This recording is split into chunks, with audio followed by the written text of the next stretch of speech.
Hi there guys, my name's Conor and I am a wildlife artist that specialises in both Scratchboard and graphite. So nearly there now, welcome into the third and final part of this how to create a red panda in Scratchboard. So we should have now already completed all of the head texture for this one, and now the final part is just working on this slightly furry out of focused area of the back and body, and then also how to create these two front legs with that sort of dark shadow underneath. So I hope you guys enjoy this one, and let's get started.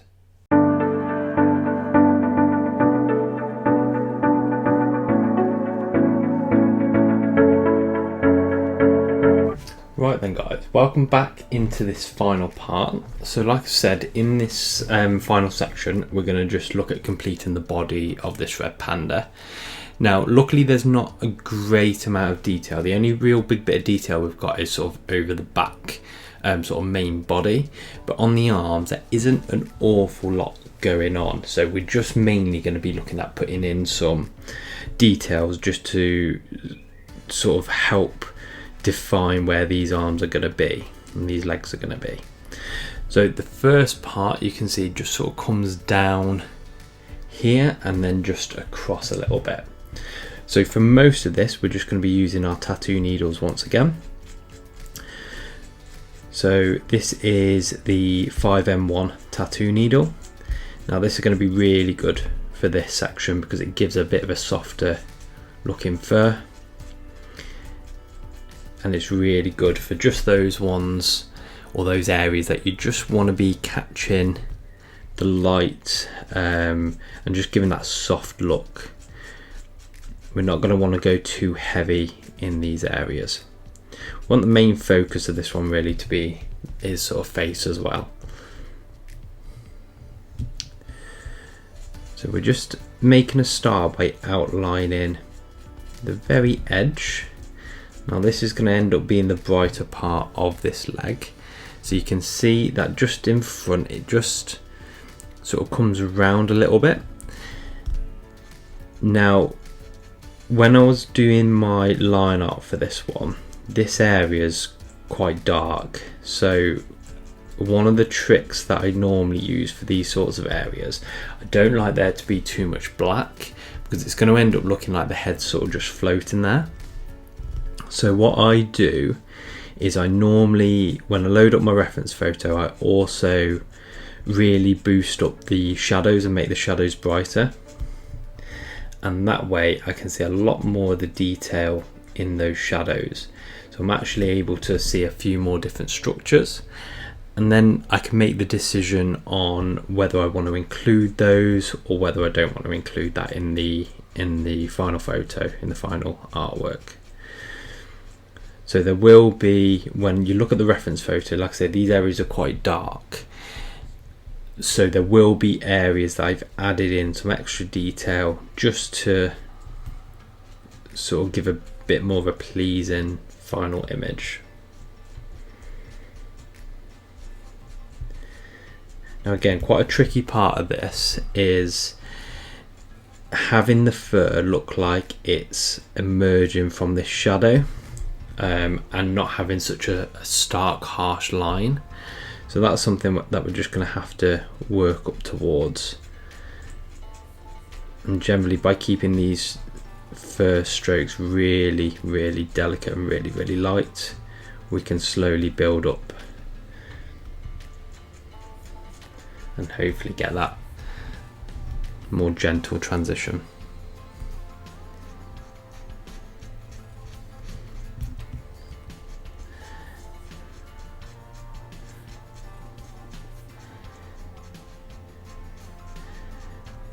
So for this area is quite a sort of dark area. There's not an awful lot going on here. So I am just really trying to separate out my strokes. So you can see when I compare it to this area, there's more gaps between the strokes on this side compared to what's sort of going on here.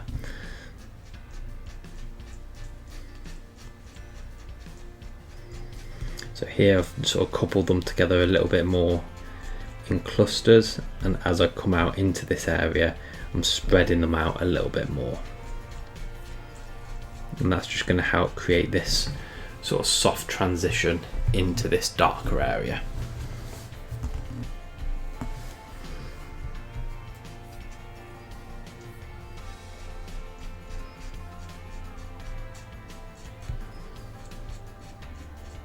We're still paying close attention to the direction of this fur, still paying attention to the fur length, still paying attention to the tone of the fur. So that for our fur texture hasn't changed, even working on an area like this. We're still making sure we're trying to get that form and correct tonal value. And it has become a little bit easier now that most of the face is done, so we can try and judge a lot of our tones off that.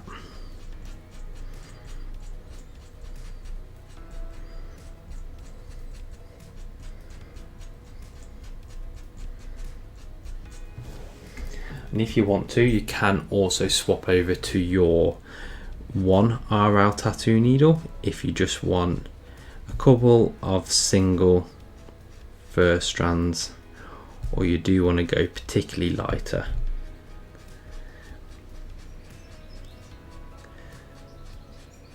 And these just help give a few little hairs that you just want to be a little bit more unique, maybe just a few little flyaways, a few that are just sort of edging out over into this blackness.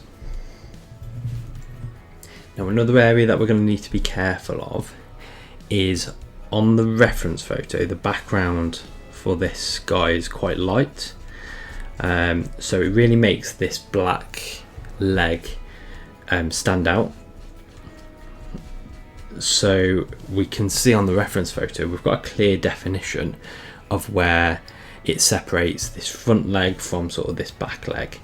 Now on a black board we don't have that, we don't have the light background, so we're actually going to need to add in on this side something just to give that indication where this front leg ends. Otherwise you're just going to have this sea of black going across here and it's not going to look quite right.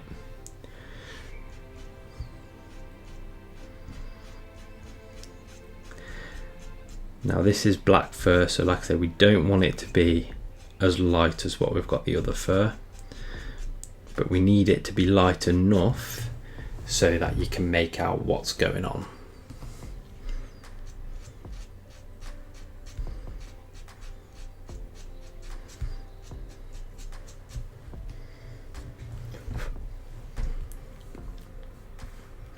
And then there's an area just down here that looks like it's catching a little bit more of the light, so this area is going to be a similar level of brightness to what we're going to have coming down the edge of this leg.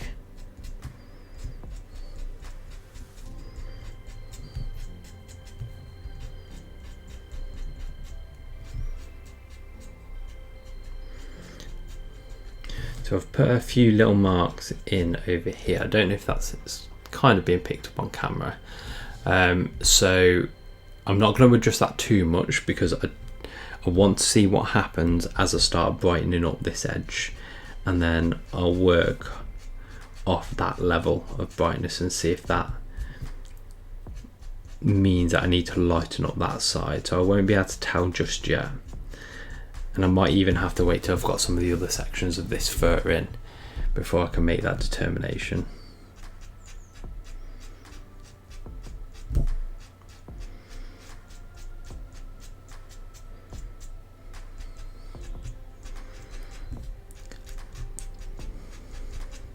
And this is really when I find using the carbon paper to actually transfer my line art works really well, because if these lines were white and bright it would be a lot harder to try and hide those.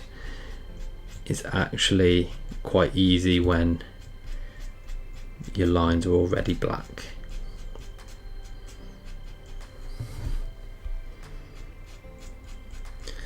So now this is the second layer, and again we're still using our 5M1 tattoo needle,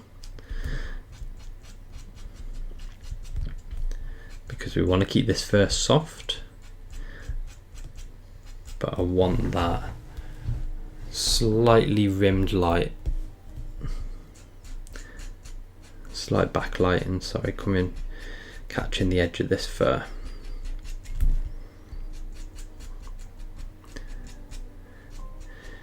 Now I may end up coming back in with my craft knife, I'm not too sure yet. Depends on how much brightness I can get with these tattoo needles. And it depends on the look as well of what they give. Because like I say, I want it to remain black. I don't want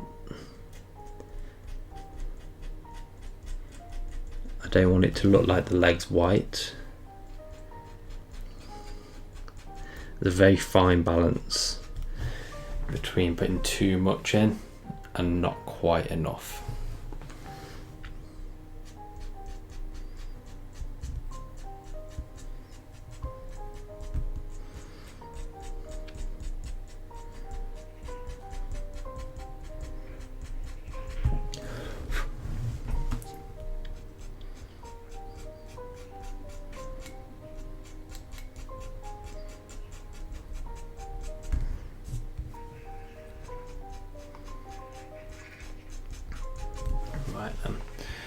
So I'm going to leave that as it is just for now. I'm going to start working on another area of the body just like this. It's going to be the exact same technique that we've been using with this tattoo needle, but I am just going to speed it up slightly, just so you can see this area getting put in a little bit more quickly.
Right then, so I just wanted to show you sort of where we've got up to so far.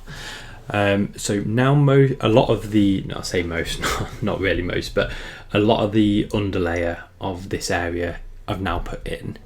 So I wanted to sort of point out a few different things. So obviously you can see where I've left these black lines, and that's just helping me determine where certain things are going to be. So obviously we've got this front leg in here. We've sort of tried to define it compared with this second leg that's sort of swooping down over here. This is the back edge of that sort of front left paw. Now we've got a lot of the underlayer in, but now we just need to refine a few areas before we start putting, let's say, the underlayers in a few other areas, because otherwise everything's going to be the same tone and it's going to get a little bit confusing and you may get a little bit lost. So this paw here, the sort of back edge of it, or the back edge of this leg, is just a fair bit brighter. So this is something that we're going to want to get in sort of early on when we're working on this back area. So this sort of part of the stomach, it looks like, is just catching the light here, but then we've got this nice shadow just along this area that's defining it from this front leg. But I want to sort of just start refining the tones a little bit in this area. So sometimes we'll look to complete the whole under area of the whole under fur of an area before moving on to establishing a few more of the midtones and highlights. But other areas that are a little bit more confusing, a little bit more complicated, I work on them almost in stages, just so that I don't get lost and I can try and make a bit of a mental map in my head. Because I know I said the benefit of using your graphite or carbon transfer paper was that it's easier to hide the lines, but that actually also makes it quite difficult to see where you're meant to be. So it is always worth trying to sort of get a few lighter marks in as a bit of a map to begin with. So even just by adding that second layer with our tattoo needle, it's just brightened up this edge a little bit more. Now let me just move my reference photo so I can see this line here, and I really just want to keep this nice and light.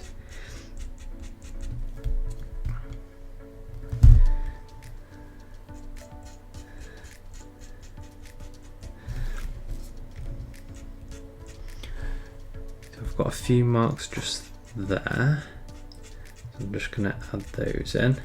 And again, this is just mapping out where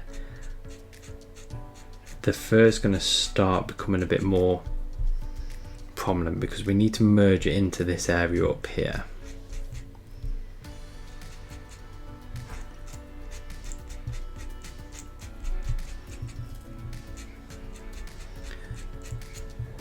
So we just want to try and get that right. And this is going to take a lot of sort of dotting around. You're going to work in a few different places sort of simultaneously, because as you get one area in, it will make you think about another area, and you'll just start dotting around a little bit. Now obviously we've got this rim of light that's coming down here. We're not going to tackle that just yet.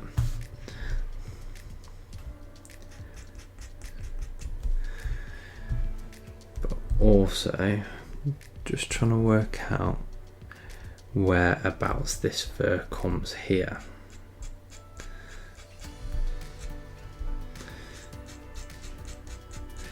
And by having these sort of slightly lighter tones in, let's say like here, it allows you to then judge how light you want to put in these furs that are meant to be in the shadow. So obviously with our reference photo, like I said, you can lighten it up and you can brighten up those shadows just to help you.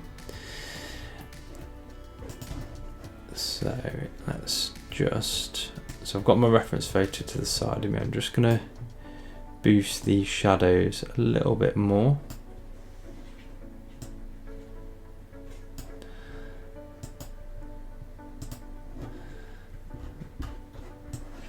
Just so I can get a better idea of the direction the fur's going.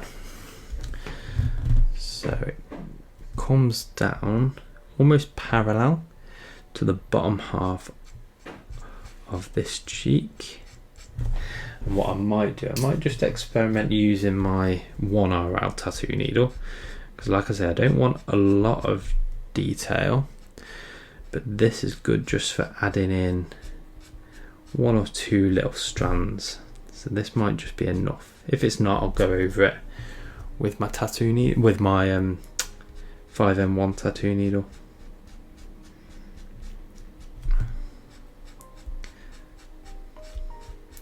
And again, I'm still trying to get that direction.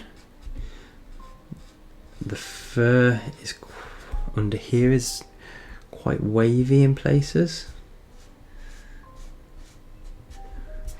but you've got to be careful you don't go too bright, because you don't want it to stand out too much, but you want it to be enough where you can see it. It's a very fine balance, really.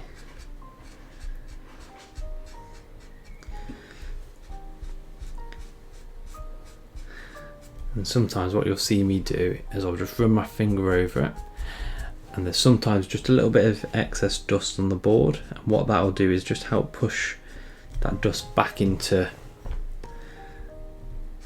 the marks and the scratches we've just made, which will help dull them down slightly.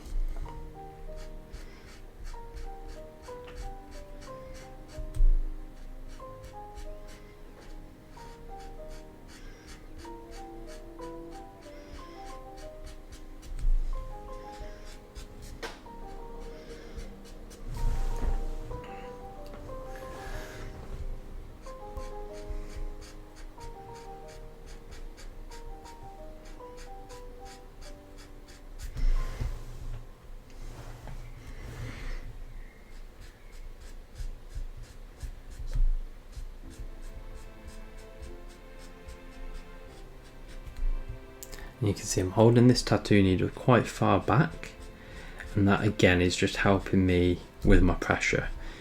It's stopping me from going too bright and putting too much pressure through that tattoo needle. I'm almost just grazing it off the surface of the board. Sometimes it doesn't even feel like it's leaving a mark, but in certain lights you'll be able to see that mark. It's just enough to make a slight scratch in the surface.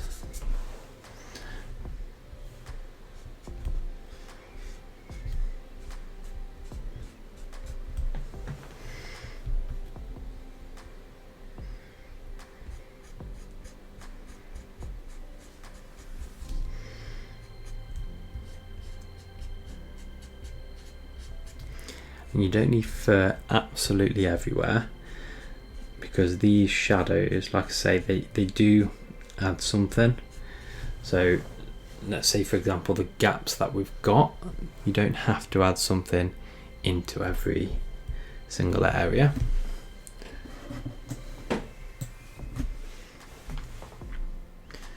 So I'm just going to start trying to join a little bit more down here.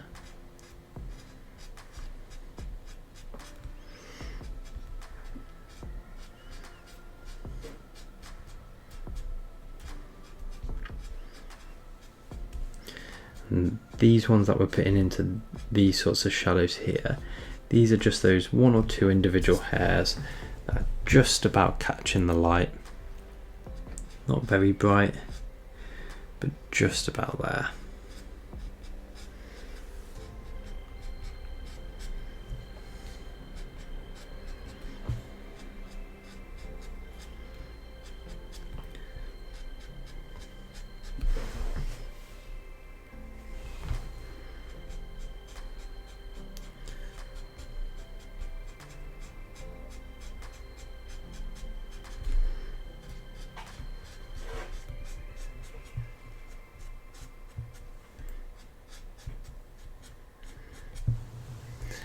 And I'm just trying to work out, have I left enough or put enough detail in to separate out the gap between his legs.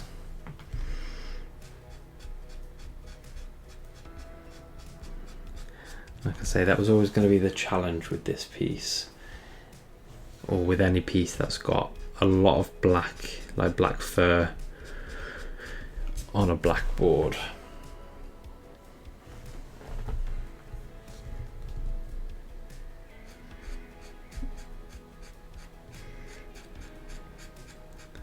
We've also got the whiskers that are sort of going to come up and come round and through this area. So that's going to help sort of take away some of this dead space.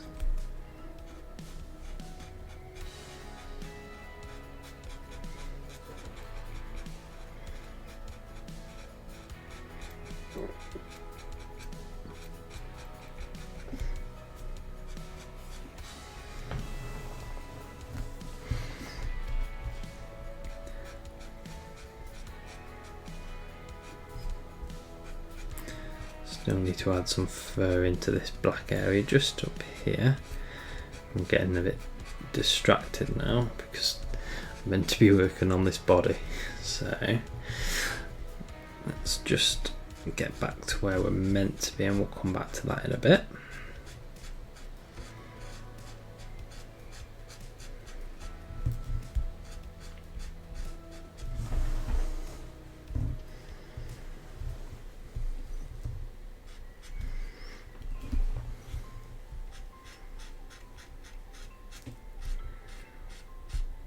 This single point tattoo needle, this 1RL, is really good for even when you're sort of going back over these areas that you've already done and just adding a few little flyaway hairs here and there.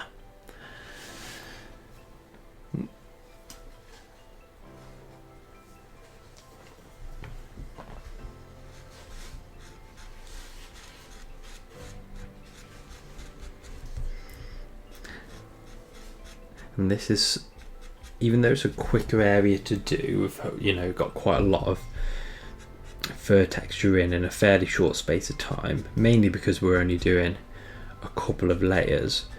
But it also means we have to be a little bit more careful with our layering, because we're only putting a few layers down, so the layers we are putting down are always going to be visible. Yeah, let's take this area for example, around the muzzle. When I put the first initial layers down for that area, I knew I was going to cover up a lot of it as I was putting in our lighter areas. So it just gave me a bit more freedom to sort of go a bit quicker, not be as mindful with how my strokes looked. But with an area like this, these are all going to be really visible. So you do just have to be a bit more cautious with what you're doing. So I'm just going to see whether we need to brighten up that leg a bit.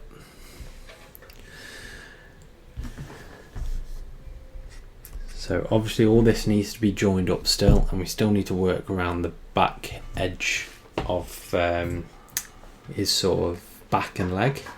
So I'm going to carry on with that. I'm going to speed it up again.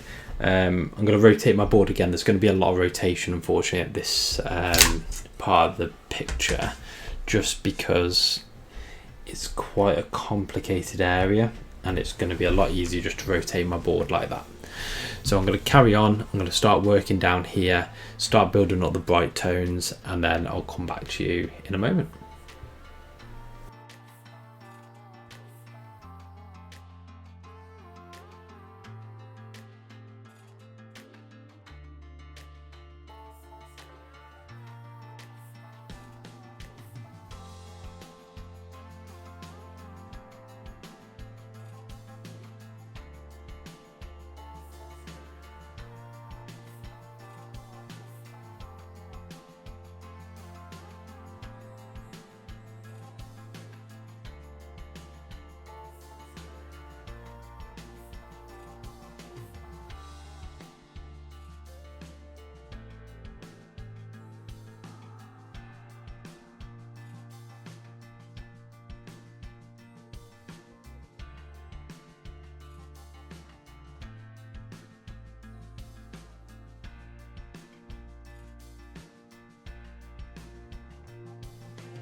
Right then, so we've managed to now get most of the body in.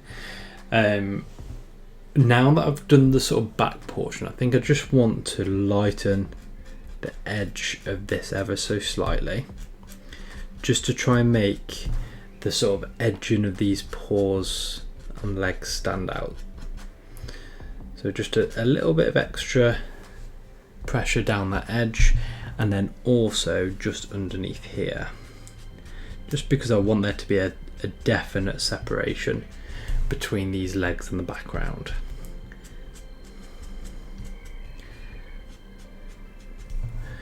So this is just my 1RL tattoo needle, just because I don't want to go too bright with my craft knife, but I also just want it to be a single line. So I feel like that just helps give that sort of definition between the background and his legs. So next thing up is these whiskers. Now whiskers can be quite challenging for quite a lot of different reasons, to be honest. A lot of the time it's the commitment factor, really. So to actually put these whiskers in, you just have to be really confident and just go for it. Unfortunately, if you do get it wrong, you can go over it with a pen to try and sort of hide it, but it will always leave a bit of a line. So it's just one of those things that we just have to commit to and try and get in the right place. But like I say, you can try and hide it with a pit artist pen if you did go a little bit wrong. So the first ones we'll probably do, just because of where the board is, we'll probably just do these ones coming out of this side. So I'm just going to zoom in a little bit further on my reference photo. I probably find it's easier to start with some of the smaller ones first. So there are some on this chin, and what I normally do is I pick the starting point and then I try and roughly judge where the end point's going to be, and then just commit. Now when you are doing these, you want to start off with your knife on the board, and as you pull it towards the end, you want to lift off slightly. So you want that stroke to be a nice tapered stroke. So see how it's a bit thicker at the base, and then as we get to the end, it's really quite thin.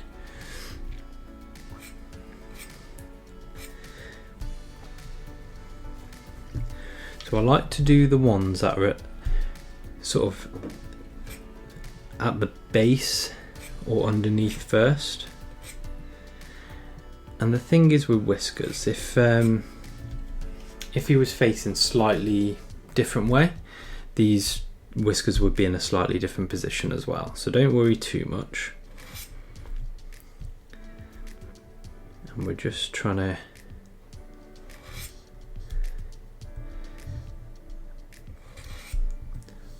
capture where these whiskers are.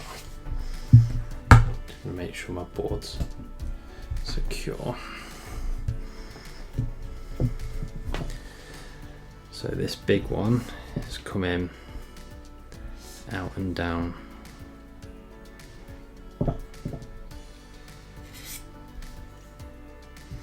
And sometimes, so see how that's just got a few kinks in it. Fairly similar to the reference photo, to be honest, but that just helps with that realism as well, because these whiskers aren't going to be perfectly straight in real life.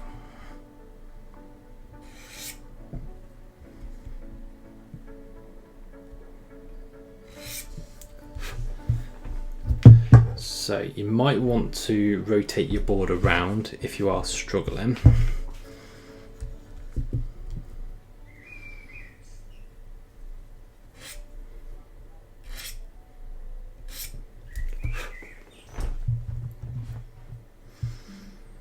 I'm just debating whether to put in that one that's curving up the way.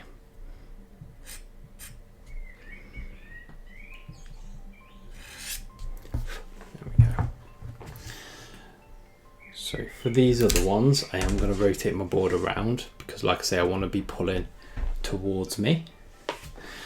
And when you do that, make sure, like I say, you turn your reference photo as well. Now it seems to, or it looks like there's more on this side.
So just concentrating a little bit here, just because I want to get most of these in the right place. But like I say, don't worry too much if they are slightly off, because like I say, if you were doing a different position, they would look different as well.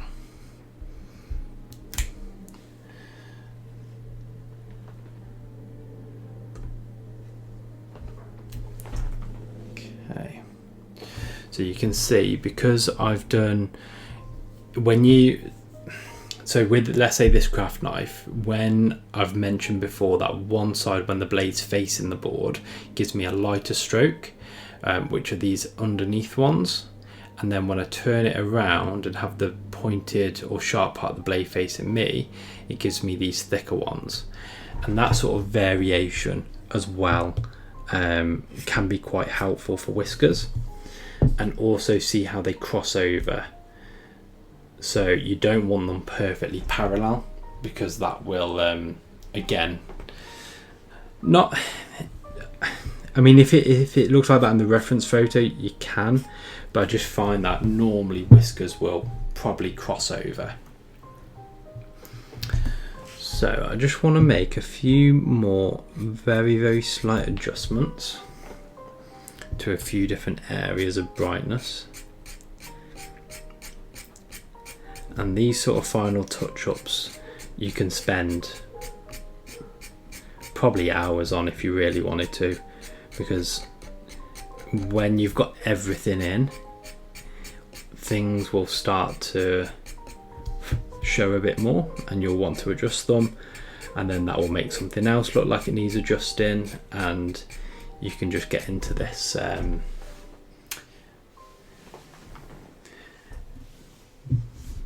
this cycle of constantly adjusting things. But there does come a point where you sort of have to just say, do you know what, let's stop there.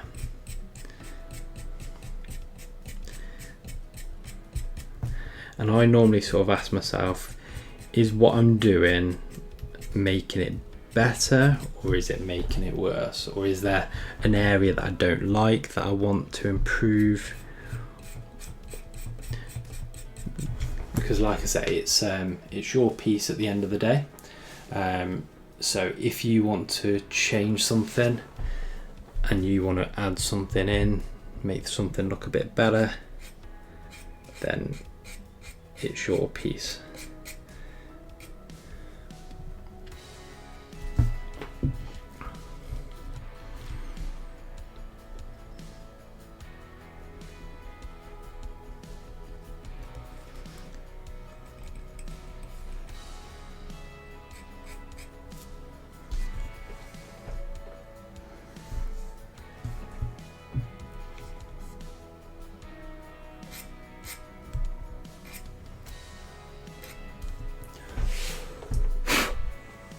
Okay, so I'm probably gonna leave it there for the time being.